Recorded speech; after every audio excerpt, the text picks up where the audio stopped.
This chimpanzee stumbles across a windfall of overripe plants. Many of them have split open, drawing him to the intoxicating fruity odor. He gorges himself and begins to experience some strange effects.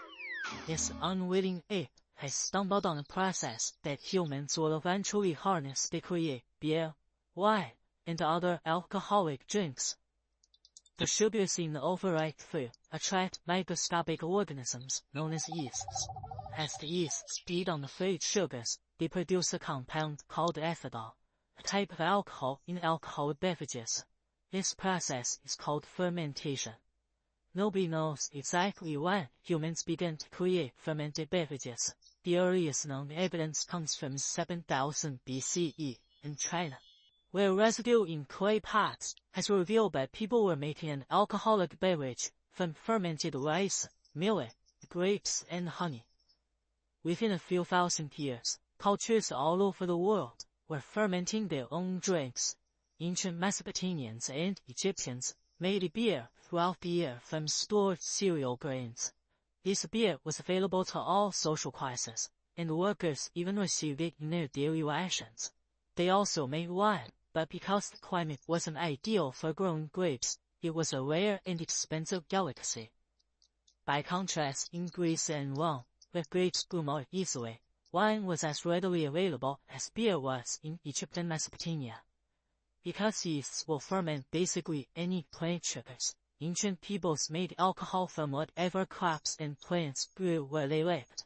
In South America, people made chicha from grains, sometimes adding hallucinogenic herbs. In Motzal, Mexico, pulque, made from cacti, was the drink of choice, while East Africans made banana and palm beer. And in the area that's now Japan, people made sake from rice. Almost every region of the globe had its own fermented drinks. As alcohol consumption became part of everyday life, some authorities latched on to effects they perceived as positive.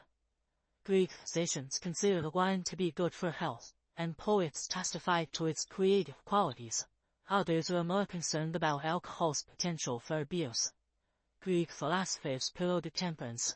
Early Jewish and Christian writers in Europe integrated wine into rituals, but considered excessive intoxication a sin. And in the Middle East, Africa, and Spain, an Islamic rule against praying while drunk gradually solidified into a general ban on alcohol. Ancient fermented beverages had relatively low alcohol content, at about 13% alcohol. The byproducts wild yeasts generate during fermentation become toxic and kill them. When the yeasts die, fermentation stops and the alcohol content levels off. So for thousands of years, alcohol content was limited. That changed with the invention of a process called distillation. 9th century Arabic writings describe boiling fermented liquids to vaporize the alcohol in them. Alcohol boils at a lower temperature than water, so it vaporizes first. Capture this vapor, cool it down, and what's left is liquid alcohol much more concentrated than any fermented beverage. At first, these stronger spirits were used for medicinal purposes. Then, spirits became an important trade commodity because unlike beer and wine, they didn't spoil. Rum made from sugar harvested in European colonies in the Caribbean became a staple for sailors and was traded to North America. Europeans brought brandy and gin to Africa and traded it for enslaved people. Land and goods, like palm oil and rubber, spirits became a form of money in these regions. During the age of exploration, spirits played a crucial role in long-distance sea voyages. Sailing from Europe to East Asia and the Americas could take months, and keeping water fresh for the cruise was a challenge. Adding a bucket of brandy to a water barrel kept water fresh longer because alcohol is a preservative that kills harmful microbes. So by the 1600s, alcohol had gone from simply giving animals buzz to fueling global trade and exploration, along with all their consequences.